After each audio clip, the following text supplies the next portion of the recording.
Hello दोस्तों, कैसे हैं? आशा करता हूँ आप लोग दोस्तों अच्छे खासे होंगे और आप लोग बीपीएससी का तैयारी जम के कर रहे होंगे। दोस्तों, आज मैंने फिर से लेके आया हूँ जो 25 क्वेश्चन का जो अभी हिस्ट्री का सीरीज चल रहा है। यह सीरीज आपका मॉडल सेट नंबर इस बार 5वां है। इससे पहले मैंने 4 सेट करवा दिया है। जो भी मेरे दोस्त नए जुड़े हैं वो सबसे पहले अगर उस वीडियो को देखना है पुराना वाला, तो आप लोग चैनल पे जाके देख सकते हैं, ठीक है ना। तो चलिए दोस्तों, आज मैंने टाइम को नहीं गंवाते हुए 25 क्वेश्चन का सीरीज करते हैं जल्दीबाजी में। जैसे पहला क्वेश्चन इस प्रकार से है, सत्यशोधक समाज के संस्थापक कौन थे? ऑप्शन है स्वामी विवेकानंद, आत्माराम, ज्योतिबा फुले या महात्मा गांधी। तो देखिए दोस्तों, सत्यशोधक समाज के जो थे स्थापना किए थे वो किए थे ज्योतिबा फुले, ठीक है ना। ज्योतिबा फुले किए थे और 1863 ईस्वी में किए थे। कब किए थे? 1873 में किए थे। कहाँ पे? महाराष्ट्र में किए थे। कहाँ किए थे? महाराष्ट्र में किए थे, ठीक है ना। उनकी पत्नी का नाम सावित्री बाई थी। ज्योतिबा फुले की पत्नी का नाम क्या थी? सावित्री बाई, ठीक है ना। और सावित्री बाई जो थे वह महिला वर्ग की मतलब कि मुखिया थी। मतलब महिला वर्ग की क्या थी? वो मुखिया थी समाज सुधारक के मामला में, ठीक है ना। किस मामले में? समाज सुधारक के मामले में, ठीक है ना। उसका संगठन का मुख्य उद्देश्य क्या था? शूद्रों और अतिशूद्रों को मुक्त करना। क्या था? शूद्रों और अतिशूद्रों को मुक्त करना और ब्राह्मण जैसी उच्च जाति द्वारा उनके शोषण को रोकना था। जैसे उस समय क्या होता था, पहले ब्राह्मण लोग जो इस जाति पे मतलब कि छोटे कास्ट के लोगों पे ज़्यादातर अत्याचार करते थे, उनको क्या करना था? रोकना था, ठीक है ना। तो चलिए नेक्स्ट क्वेश्चन नंबर 2 इस प्रकार से देखिए। 1930 में कांग्रेस का सविनय अवज्ञा आंदोलन इतना प्रभावी हुआ कि बिहार के निम्नलिखित शहरों में से एक में अंग्रेजी राज कई महीनों तक गायब से हो गए। कौन सा शहर थे मतलब वो? तो देखिए ऑप्शन इसका पटना, साहिबगंज, बढ़ी, मुजफ्फरपुर। तो इसका जो सही आंसर है दोस्तों मुजफ्फरपुर हो जाएगा। क्या? सॉरी, बढ़ी हो जाएंगे। क्या हो जाएंगे? बढ़ी। 1930 ईस्वी में यह शुरू हुआ था। सविनय अवज्ञा कब शुरू हुई थी? 1930 ईस्वी में क्या हुई थी? सविनय अवज्ञा शुरू हुई थी, ठीक है ना। 1930 ईस्वी में सविनय अवज्ञा शुरू हुई थी और यह आंदोलन बिहार में इतना सफल हुआ कि जैसे मुंगेर के बढ़ी, यह बढ़ी कहाँ है? मुंगेर में पड़ता है। कहाँ पड़ता है? मुंगेर में, ठीक है ना। मुंगेर के बढ़ी में अंग्रेजी शासन का चिन्ह कई महीनों तक गायब सा हो गए थे, ठीक है। चलते हैं हम लोग नेक्स्ट क्वेश्चन पे। क्वेश्चन नंबर 3, निम्नलिखित में से सत्य कथन का चयन कीजिए। जैसे देखिए पहला ऑप्शन है रुट के प्राचीनतम सिक्कों पर कोई अभिलेख नहीं है। दूसरा, सातवाहनों ने शीशे के सिक्के ढलवाए थे। तीसरा ऑप्शन है गुप्त शासकों ने रुटयक नामक चांदी के सिक्के ढलवाए थे। ये चौथा है भारतवर्ष में स्वर्ण सिक्कों का चलन हर्षवर्धन द्वारा आरंभ किया गया था। जिसका जो सही आंसर है दोस्तों यह आपका ऑप्शन नंबर 4 है। क्या है? हर्षवर्धन में स्वर्ण सिक्कों का चलन हर्षवर्धन द्वारा आरंभ किया गया था, ठीक है ना। चलते हम लोग चौथा क्वेश्चन पे। मुगल चित्रकला में किस शासक का युग स्वर्ण युग कहा जाता है? स्वर्ण युग का काल किस शासक के काल को कहा जाता है? बाबर के काल को, जहांगीर के काल को, औरंगजेब के काल को या शाहजहां के काल को? तो जहांगीर के काल को स्वर्ण काल का शासन काल कहा जाता है, ठीक है ना। चित्रकला का मतलब किसके कहा है? चित्रकला का। तो चित्रकला का किसके स्वर्ण काल किसको कहा जाता है? जहांगीर के शासन काल को कहा जाता है। जहांगीर स्वयं एक उत्तम कोटि के क्या थे? चित्रकार थे। जहांगीर भी खुद क्या थे? चित्रकार थे, ठीक है। जहांगीर भी क्या थे? वो चित्रकार थे। जहांगीर के शासन काल में प्रमुख मतलब कि जो कवि थे वो मनोहर थे, या बिशन दास, मंसूर एवं अबुल हसन थे। ये सब क्या थे? उनके युग का वो लोग चित्रकार सब थे, ठीक है। चलते हैं हम लोग 5वां नंबर क्वेश्चन पे। 5वां नंबर क्वेश्चन है, निम्नलिखित सूची को क्या करना है? मिलान करना है। जैसे क्रिप्स मिशन, गांधी जिन्ना वार्ता, शिमला कॉन्फ्रेंस, कैबिनेट मिशन। तो इसका जो हमको मिलान करेंगे तो क्रिप्स मिशन जो हुए थे दोस्तों वो आए थे आपको 1942 में। इसका क्या हो जाएगा? तीसरा। एक का हो जाएगा तीसरा।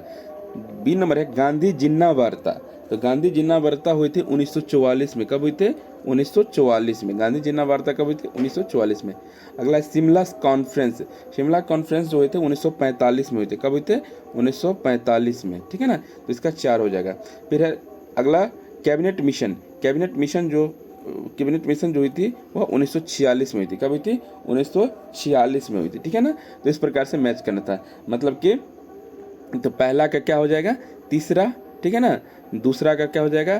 पहला, और सी नंबर का हो जाएगा आपको चौथा, और डी नंबर का हो जाएगा आपको दूसरा। ठीक है, तो इस प्रकार से मैच करना था। फिर से बोलते हैं, क्रिप्स मिशन 1942, गांधी जिन्ना वार्ता 1944, शिमला कॉन्फ्रेंस 1945 और कैबिनेट मिशन 1946। ठीक है, चलते हम लोग नेक्स्ट क्वेश्चन पे। तो इसमें आपको मिलान करना था, तो इसका जो मिलान हम लोग करेंगे तो इसका क्या हो जाएगा, ये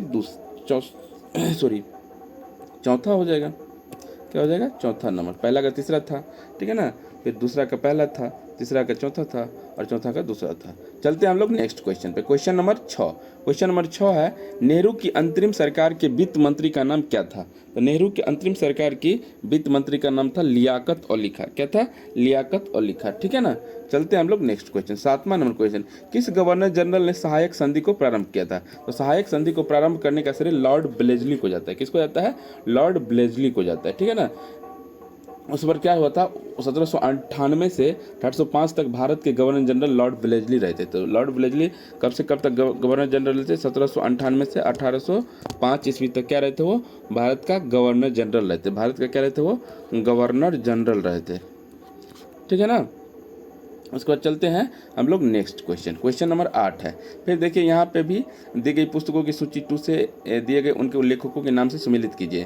दिए गए कुटुंब में उपयुक्त विकल्प का भी चयन करना है। देखिए जैसे पहला यहाँ मैच भी करना है फिर से, तो मतलब कि पहला है गुलशन ए इब्राहिमी। क्या है, गुलशन ए इब्राहिमी। तो यह कौन लिखे थे, मुँह कुलीम फरिश्ता। क्या है इसका, मुँह कुलीम फरिश्ता, मतलब कि इसका 4 हो जाएगा। ठीक है ना, उसके बाद बी है तारीख फिरोज शाही। तारीख फिरोज शाही को लिखे हैं जियाउद्दीन बर्नी। इसका 3 हो जाएगा। क्या हो जाएगा, जियाउद्दीन बर्नी। अगला है मुंताक उत त्वारिख। मुंताक उत त्वारिख, इसको लिखे अब्दुल कादिर बदायूनी। अब्दुल कादिर बदायूनी, तो इसका सी का ये हो जाएगा अब्दुल कादिर बदायूनी। 3 नंबर हो जाएगा। ठीक है ना, अगला है अकबरनामा। तो अकबरनामा तो बहुत फेमस है, तो इसको लिखे थे अबुल फजल। कौन लिखे थे, अबुल फजल। ठीक है, तो इस प्रकार से मैच करना है। इस प्रकार से क्या करना है, मैच करना है। ठीक है ना, इस प्रकार से मैच करेंगे तो क्या हो जाएगा, पहला का चौथा, दूसरा का तीसरा, तीसरा का दूसरा, और चौथा का पहला, यानी कि 2 नंबर ऑप्शन से हो जाएगा। चलते हैं हम लोग नेक्स्ट क्वेश्चन पे। Question number 9। क्वेश्चन नंबर 9 देखिए, सूची 1 को फिर से सूची 2 से क्या करना है, मिलान करना है। सूची 1 को क्या करना है, सूची 2 से मिलान करना है। ठीक है ना, देखिए यहाँ पे भारत में पुर्तगाली व्यापारी का आगमन मतलब कब हुआ। भारत में पुर्तगाली व्यापारी का आगमन कब हुआ था, तो 1503 में हुए थे। क्या हुए थे, 1503 में हुए थे। दूसरा, ब्रिटिश ईस्ट इंडिया कंपनी कब आए थे, तो 1600 में आए थे। ब्रिटिश ईस्ट इंडिया कंपनी कब आए थे, 1600 में आए थे। ठीक है ना, फिर फ्रांसीसी ईस्ट इंडिया कंपनी कब आए थे, फ्रांसीसी आए थे आपको 1664 ईस्वी में आए थे। कब आए थे, 1664 ईस्वी से। और डच ईस्ट इंडिया कंपनी कब आए थे, 1602 ईस्वी में आए थे। कब आए थे, 1602 ईस्वी में आए थे। ठीक है ना, तो इस प्रकार से मैच कर देना। ठीक है, तो इसका क्या हो जाएगा, पहला ही नंबर हो जाएगा। क्या हो जाएगा, पहला का पहला हो जाएगा। ठीक है, चलते हैं हम लोग 10 नंबर। निम्नलिखित में से जिस वेद की रचना गद एवं पद दोनों में की गई है उसका नाम क्या है। ऋग्वेद, सामवेद, यजुर्वेद, अथर्ववेद। इसका क्या हो जाएगा दोस्तों, इसका हो जाएगा यजुर्वेद। यजुर्वेद का जो रचना की गई है वो गद और पद दोनों में की गई। किस में की गई, गद और पद दोनों में की गई। ठीक है, चलते हैं हम लोग 11 नंबर क्वेश्चन। 11 नंबर क्वेश्चन है, भारत में किस सूफी संत ने सूफियों के सुहारवर्दी पंथ की स्थापना की थी। शहाबुद्दीन सुहरावर्दी, या बहाउद्दीन जकरिया, या कुतुबुद्दीन बख्तियार काकी, या निजामुद्दीन औलिया। तो इसका जो सही आंसर हो जाएगा मेरे दोस्तों, यह हो जाएगा बहाउद्दीन जकरिया। क्या हो जाएगा, बहाउद्दीन जकरिया। ठीक है ना, यह बगदाद के शिक्षक शिहाबुद्दीन सुहारवर्दी या सुहारवर्दी सिलसिले के संस्थापक भी इसको माने जाते हैं। ठीक है, भारत में सुहारवर्दी सिलसिले के सुदृढ़ और लोकप्रिय बनाने का मुख्य श्रेय उनके शिष्य बहाउद्दीन जकारिया को जाता है, जो कि जलालुद्दीन तवारीजो को कहते हैं। ठीक है ना, और सुहारवर्दी का मुख्यालय कहाँ है, तो मुल्तान में है। कहाँ है, मुल्तान में है। ठीक है, चलते हैं हम लोग 12 नंबर क्वेश्चन पे। 12 नंबर क्वेश्चन है, अलाउद्दीन खिलजी की बाजार नियंत्रण व्यवस्था का जियाउद्दीन बर्नी के अनुसार मुख्य उद्देश्य था क्या। एक विशाल अस्थायी सेना का भरण पोषण, जन सामान्य की समृद्धि एवं कल्याण, किसानों की संपन्नता, या व्यापारियों को दंडित करना। इसका जो सही आंसर हो जाएगा दोस्तों, एक विशाल अस्थायी सेना का भरण पोषण। क्या हो जाएगा, एक विशाल अस्थायी सेना का भरण पोषण। ठीक है, चलते हैं हम लोग क्वेश्चन नंबर 13 पे। कहाँ चलते हैं, क्वेश्चन नंबर 13। ठीक है, 13 नंबर क्वेश्चन है, राजपूतों के साथ मेल मिलाप की नीति अपनाने में अकबर का मुख्य उद्देश्य था। मतलब अकबर का मुख्य उद्देश्य क्या था, ठीक है। तो देखिए, तो इसका जो 13 नंबर का जो ऑप्शन है इस प्रकार से दोस्तों, पहला ऑप्शन है कि राजपूतों स्त्रियों से विवाह रचाना, दूसरा है राजपूत राज्यों को अपने राज्य में मिलाना, और तीसरा ऑप्शन है मुस्लिम प्रतिद्वंदियों को पृथक करना, और चौथा है मुगल साम्राज्य को शक्तिशाली बनाना। तो इसका क्या हो जाएगा, मुगल साम्राज्य को शक्तिशाली बनाना, ठीक है। चलते हैं हम लोग 14 नंबर क्वेश्चन।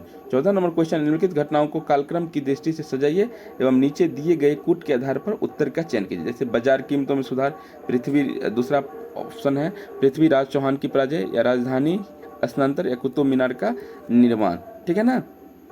तो इसका जो सही आंसर हो जाएगा दोस्तों, ये हो जाएगा चौथा नंबर। क्या हो जाएगा, चौथा नंबर हो जाएगा। चौथा नंबर में पहले दूसरा आएगा पृथ्वीराज चौहान की पराजय, उसके बाद आ जाएगा आपको कुतुब मीनार का निर्माण, उसके बाद हुआ था आपको बाजार कीमतों में सुधार, और फिर लास्ट में हुआ था आपको पृथ्वीराज चौहान की पराजय। तो यह कौन सा ऑप्शन मैच करता है, ये चौथा ऑप्शन मैच करता है, ठीक है। चलते हैं हम लोग क्वेश्चन नंबर 15। 15 नंबर क्वेश्चन है, निम्नलिखित को फिर से मिलान करना है। जैसे अमीर खुसरो, इब्न बतूता, मिन्हाज सिराज, या जियाउद्दीन बर्नी। अभी जस्ट कुछ मिलान वाला हम लोग ने इस टाइप से किए थे, ठीक है ना। तो इसको भी कर लेते हैं। जैसे देखिए यहाँ पे है अमीर खुसरो, तो अमीर खुसरो थे तुगलका नामा। अमीर खुसरो क्या किए थे, तुगलका नामा, ठीक है ना, रेहला। तो इसका हो जाएगा आपको 3, क्या हो जाएगा 3, ठीक है ना।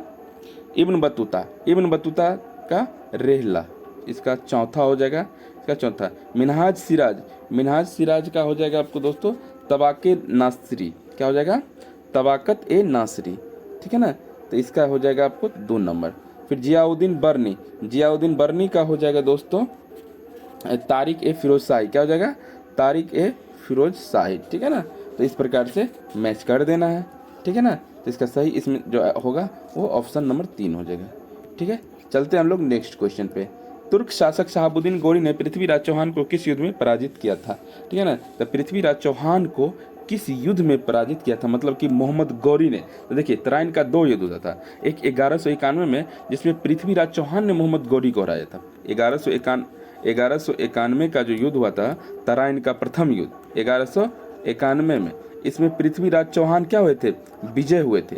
और तराइन का द्वितीय युद्ध हुआ था 1192 में, और इसी युद्ध में मोहम्मद गौरी ने पृथ्वीराज चौहान को क्या कर दिए थे, पराजित कर दिए थे। तो पहला युद्ध में मोहम्मद गौरी पराजित हुई थी, और दूसरा युद्ध में पृथ्वीराज तराइन पराजित हो गए। तो तराइन का द्वितीय युद्ध हो जाएगा। क्या हो जाएगा, तराइन का द्वितीय युद्ध, ठीक है ना। इसमें पृथ्वीराज चौहान का पराजित हुई थी, ठीक है। चलते हैं हम लोग 17 नंबर क्वेश्चन। कुषाण काल में मथुरा मूर्ति कला का एक प्रमुख केंद्र था। यहाँ मूर्तियों किस पत्थर से बनाई जाती थी। तो देखिए यहाँ पे मूर्ति किस पत्थर से बनाई जाती थी, तो लाल बलुआ पत्थर से। किस पत्थर से बनता था, लाल बलुआ पत्थर से। चलते हैं हम लोग 18 नंबर क्वेश्चन। निम्नलिखित घटनाओं को कालक्रम के अनुसार सजाइए तथा दिए गए कूट का उपयोग करते हुए उपयुक्त विकल्प का चयन करना है। जैसे कनिष्क का राज्याभिषेक, कलिंग युद्ध, चंद्रगुप्त द्वितीय का राज्यकाल, अशोक की मृत्यु। तो सबसे पहले इसको हमको देखना है, इसमें कौन सा घटना सबसे पहले हुआ था, ठीक है ना। सबसे पहले हुआ था कलिंग युद्ध हुआ था, ठीक है ना। वह कब हुआ था, तो कलिंग युद्ध 261 ईसा पूर्व में हुई थी। कब हुई थी, 261 ईसा पूर्व में, ठीक है। उसके बाद हुआ था आपको चंद्रगुप्त द्वितीय का राज्यकाल या अशोक की मृत्यु। तो उसमें हुआ था अशोक की मृत्यु। क्या हुआ था, अशोक की मृत्यु 232 ईसा पूर्व में। कब हुई थी, 232 ईसा पूर्व में। उसके बाद कनिष्क का राज्याभिरोहण, कनिष्क का क्या होता है, राज्याभिषेक, मतलब कनिष्क का राज्याभिषेक होता 78 ईसा पूर्व में। कब हुई थी, 78 ईसा पूर्व में। और फिर हुआ था वही कनिष्क जो थे वो शक संवत के, ठीक है ना, ज्ञाता थे। फिर चंद्रगुप्त द्वितीय का शासनकाल 375 से 415। कब हो जाएगा उसका, चंद्रगुप्त द्वितीय का शासनकाल 375 से 415। क्या हो जाएगा, 415, ठीक है ना। 375 से 415 ईस्वी में, ठीक है ना। तो चलिए इस प्रकार से था। तो इसका जो सही आंसर हो जाएगा मेरे दोस्तों, इसको देखेंगे तो इसमें ये चौथा नंबर हो जाएगा। क्या हो जाएगा, चौथा, ठीक है। चलते हैं फिर से एक आगे मैच करने वाला चिन्ह, तो इसको मैच कर लेते हैं। लॉर्ड डलहौजी, फिर Lord Ripon, Lord Curzon, Lord William Bentinck, ठीक है ना। तो इसमें जो आपको मैच करना है, जैसे लॉर्ड डलहौजी है, तो लॉर्ड डलहौजी ने क्या किया था, उत्तराधिकार का सिद्धांत। देखिए कहाँ पे है, तो इसका चौथा नंबर हो जाएगा। क्या हो जाएगा, चौथा। लॉर्ड रिपन ने क्या किए थे, तो स्थानीय स्वशासन को क्या किए थे, वो लागू किए थे। तो ये लॉर्ड रिपन का पहला हो जाएगा। लॉर्ड कर्जन बंगाल विभाजन के लिए फेमस है, ठीक है ना। और लॉर्ड विलियम बेंटिक, उन्होंने क्या किया था, सती प्रथा को क्या किया था, उन्मूलन किया था, ठीक है ना। कितना, 1828 ईस्वी में। चलते हैं हम लोग नेक्स्ट क्वेश्चन पे। तो इसका जो मैच करने वाला यहाँ पे हो जाएगा, यह हो जाएगा आपका चौथा नंबर। क्या हो जाएगा, चौथा, ठीक है।